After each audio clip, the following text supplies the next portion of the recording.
कर लो बात। शिव मंदिर का शंख भी बज गया। इसका मतलब सुबह के 7 बज गए हैं, लेकिन अभी तक नाश्ता नहीं आया। अरे बहू, ओ पूनम बहू, अरे इस अंधी बुढ़िया को इस जन्म में नाश्ता नसीब होगा कि नहीं? कल रात को भी फुलके जला दिए थे, कुछ मजा नहीं आया था खाने में। ये है सीतापुर में रहने वाली मंजरी, एक अंधी सास। मन की साफ है, बस थोड़ी सी जुबान से तेज है। मंदिर की शंखनाद से ही इन्हें पता चल जाता है कि वक्त क्या हो रहा है। और ये रही इनकी चालाक बहू पूनम। अच्छा हुआ जो मैंने ऑनलाइन ऑर्डर कर दिया सब कुछ, वरना ये बूढ़ी लाठी मेरी छाती पर मुक दलने लग जाती। अरे बहू, तो घर में है भैया, चल बसी। हाय राम, ऐसा न कहो सासू माँ, दिन में एक बार तो भी माँ सरस्वती जुबान पर बैठती हैं। अरे नहीं नहीं, तुझे कुछ ना होगा। खुशबू तो बड़ी अच्छी आ रही है। ऐसा कौन से पंच पकवान बनाए हैं आज तूने? आज है स्पेशल जलेबियाँ, फाफड़ा, आलू की पराठे, कम चीनी वाली गर्मा गर्म चाय, दही पकोड़े, ये सब। वो मुझे डॉक्टर ने कहा है ना कि आप दिन में कम से कम 3 से 4 घंटे सोया करो, इसलिए आज मैंने सारा काम निपटा दिया है। अब मैं सो जाऊंगी। वाह, क्या स्वाद है। लेकिन बहू, ये तो ब्रिजवासी की जलेबियां है ना? तू तो कह रही है कि तूने बनाया है। दरअसल वो मैंने ब्रिजवासी काका से रेसिपी पूछ ली थी। अच्छा मम्मी जी, मैं आती हूँ अभी, जरा वो दूध गैस पर तेज आंच पर रख कर आई हूँ ना। पूनम फौरन ही वहाँ से उठकर रसोई में भाग जाती है। मंजरी को फिर भी पूनम पर थोड़ा शक आता है। पूनम ऐसे ही रोज अपने पति के पैसों को खर्च करके बाहर से खाना मंगवाती और अपनी सास से कहती कि उसने खुद बनाए हैं, और उसकी बेचारी अंधी सास बहू के इस झूठ से बेखबर सारी चीजें मान भी लेती। एक दोपहर में पूनम पूरा मेकअप करके तैयार होकर खड़ी होती है। चलो फटाफट पतली गली पकड़ के निकल लेती हूँ, इससे पहले कि बुढ़िया मुझसे टकराए। बेचारी मेरी अंधी सासू माँ, उसे लगेगा कि मैं सो रही हूँ, जबकि मैं तो अपनी जानू से मिलने जा रही हूँ। पूनम हर दोपहर को अपनी सास को बेवकूफ बनाकर बाहर अपनी बॉयफ्रेंड लखन से मिलने जाती थी, और आज भी कुछ यही प्लान था। ए जी ओ जी लो जी सुनो जी, मैं हूँ मन मौजी, करता हूँ मैं जो वो तुम भी करो जी। 1 2 का 4, 4 2 का 1, माय नेम इज लखन, सजनों का सजन मेरा नाम है लखन।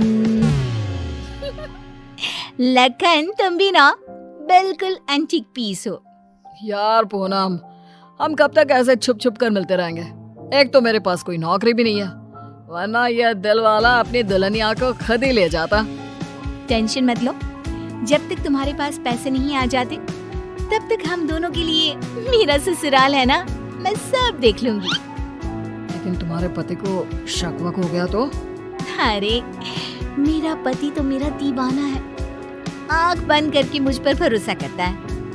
उसके पास से घी निकालने के लिए उंगली टेढ़ी करने की नौबत तक नहीं आएगी।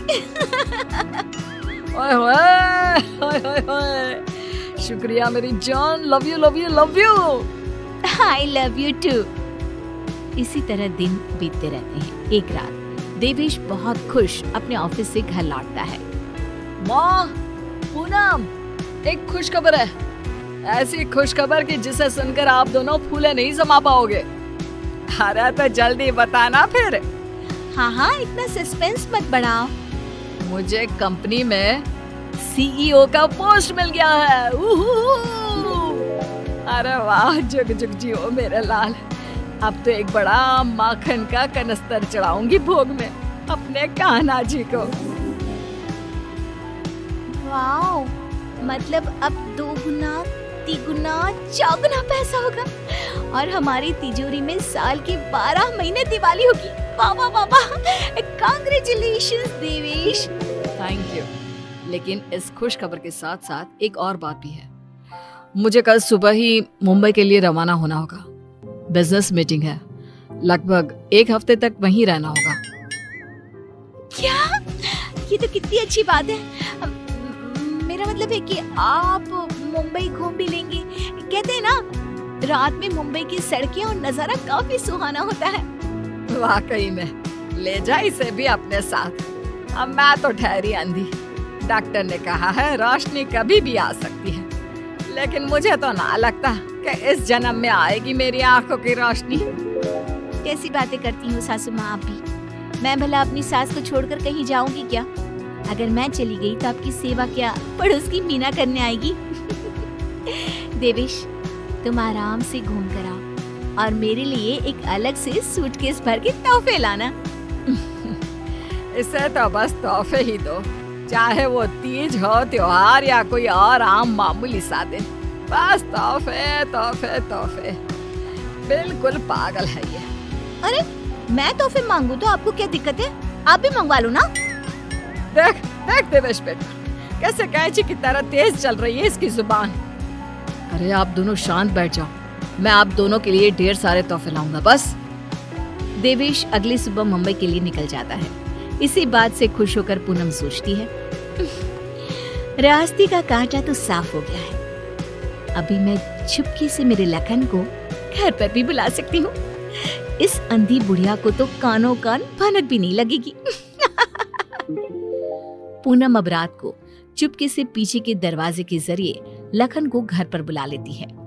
अब जहाँ सास घोड़े बेचकर खर्राटे मारते हुए सो रही होती है, तो वो बहू की बात करने की आवाज सुनकर तुरंत उठकर बैठ जाती है। ये आवाज किसी आदमी की लगती है, शायद बहू के कमरे से आ रही है। लेकिन नहीं, मैं भी कुछ ज्यादा ही दिमाग लगा देती हूँ। देख रही होगी कोई भूत या फिल्म। अब तो पति नहीं है घर में, इसलिए रात भर ऐसे ही करेगी ना। लेकिन अगर कल जल्दी नहीं उठी तो फिर मैं इसके कानों के पास जाकर बर्तन बजाऊंगी जोरों जोरों से। ये सिलसिला रोज चलता है और मंजरी को रोज लगता है कि पूनम टीवी पर कोई फिल्म देख रही है। एक दिन जब पूनम बाहर होती है, तभी मंजरी सोकर उठती है और आंखें खोलते ही उसे सब कुछ दिखाई देने लगता है। वो अपने आसपास सब कुछ देखकर काफी खुश और आश्चर्यचकित हो जाती है। ये तो गजब हो गया, मेरे आंखों की रोशनी फिर से लौट आई। डॉक्टर ने सही कहा था, रोशनी कभी भी लौट सकती है। बहू, अरे ओ पूनम का चांद, कहाँ मर गई? देख तो अब मुझे सब कुछ दिखाई दे रहा है। अब तो मैं छड़ी का इस्तेमाल भी नहीं करूंगी और अब मैं रोज अपने भगवान जी को भी देख सकती हूँ। पूनम! मंजरी अपनी बहू को आवाज लगाते हुए पूरा घर तलाशती है, लेकिन पूनम उसे कहीं नहीं दिखती। तभी उसकी नजर तिजोरी पर पड़ती है जिसका ताला नहीं लगा था। इस पर वो जैसे ही तिजोरी खोलती है तो हैरानी से उसकी आंखें फटी की फटी रह जाती है।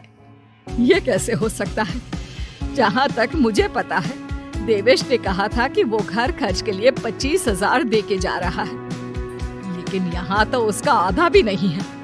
जरूर ये पूनम ने पैसे अपने शॉपिंग पर खर्च कर दिए होंगे। पैसे को पानी तरह बर्बाद करती फिरती है। आने दो उसे, फिर देखती हूँ उसे। तब तक मैं अपने भगवान के दर्शन कराती हूँ। मंजरी मंदिर जाती है, अच्छे से दर्शन करती है और खुशी खुशी वापस घर की तरफ चल देती है। जहाँ रास्ते में उसकी नजर मंदिर के पास बहती नदी के किनारे बैठी अपनी बहू पर पड़ती है, जो लखन के साथ वहाँ बैठी थी। ये यहाँ क्या कर रही है और इसके साथ कौन बैठा है? पता तो करना ही पड़ेगा। अब मंजरी चुपचाप आगे बढ़ती है और वहीं पास में एक बड़े पेड़ के पीछे छुपकर उनकी बातें सुनने लगती है। सुनो लखन, कल मेरा पति आने वाला है। आज रात को तुम आना और हम दोनों पूरी तिजोरी पर हाथ साफ कर देंगे। और भी बहुत सारा बेशकीमती सामान पड़ा है घर पर, उसे भी हम अपने साथ लेकर यहाँ से भाग जाएंगे। आइडिया अच्छा है मेरी जान, अब हमें कोई नहीं रोक सकता। हम ना यहाँ से सीधा सिंगापुर जाएंगे डार्लिंग। बाप रे बाप, इसका मतलब इस महारानी का इस मुफ्तखोर के साथ चक्कर चल रहा है। अच्छा, तो मेरे बेटे को लूटकर अपनी दुनिया बसाने का प्लान चल रहा है। अब रुक, तुझे दिखाती हूँ दाल और आटे का भाव। अब घर पे अच्छे से डोली सजाती हूँ तेरी विदाई के लिए। मंजरी वहां से चली जाती है और कुछ देर बाद जब पूनम घर लौटती है तो वो दोबारा उसके सामने अंधी होने का नाटक करने लगती है। अरे सासू माँ, व्हाट्सएप? अरे कुछ नहीं बेटा, बस वो देवेश की याद आ रही थी। अरे सासू माँ, इतना लोड क्यों ले रही हो? वैसे भी वो कल तक वापस आ ही जाने वाला है, फिर क्यों खामखा परेशान हो रही हो आप? वैसे भी कल से आप दोनों माँ बेटे अपने रोने के दिन भरने शुरू कर देना। क्या कहा? मेरा मतलब कल जब आएंगे 1 हफ्ते के बाद, तब आप कर लेना ना भरत मिलाप, गली मिलके जी भर के रो लेना। अच्छा, ऐसा कह रही है क्या तू? ठीक है, चल बहू, मेरे ना घुटनों में काफी दर्द हो रहा है, थोड़ा बाम लगाकर मालिश तो कर देना बेटा। और हाँ, 2 दिन बाद 7 पंडितों को भोजन खिलाना है, उसके लिए मसाले भी तो तैयार करने हैं। सिलबट्टे पर ही पीसना है उनको, घर के पीसे शुद्ध मसाले चाहिए। लेकिन सासू माँ, मैंने जो कह दिया सो कह दिया, अब कोई आना कानी ना करना, ठीक है? वरना देवेश को फोन करके बता दूंगी। हाँ।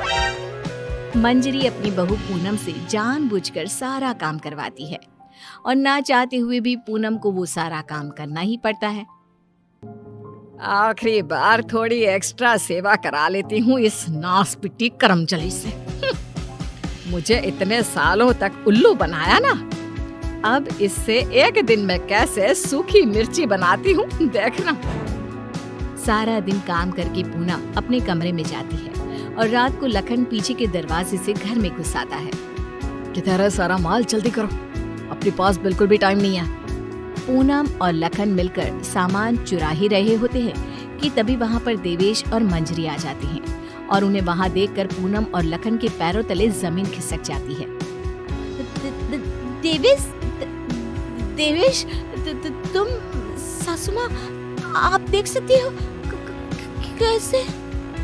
तुझे क्या लगा तू हमें इस तरह चूना लगाकर आसानी से बचकर निकल जाएगी? पूनम, जो कुछ भी तुमने हमारे साथ किया है, मैंने कभी सपने में भी नहीं सोचा था कि तुम ऐसा करोगे। बहुत गलत किया तुमने। और तू लंगूर लखन, तेरी तो ऐसी की तैसी। बचाओ, माफ कर दो भैया, माफ कर दो। लखन हाथ जोड़कर खड़ा हो जाता है, लेकिन देवेश उसे नहीं छोड़ता। वो तुरंत पुलिस को बुलाता है और पूनम और लखन को फ्रॉड और चोरी के केस में अरेस्ट करा देता है।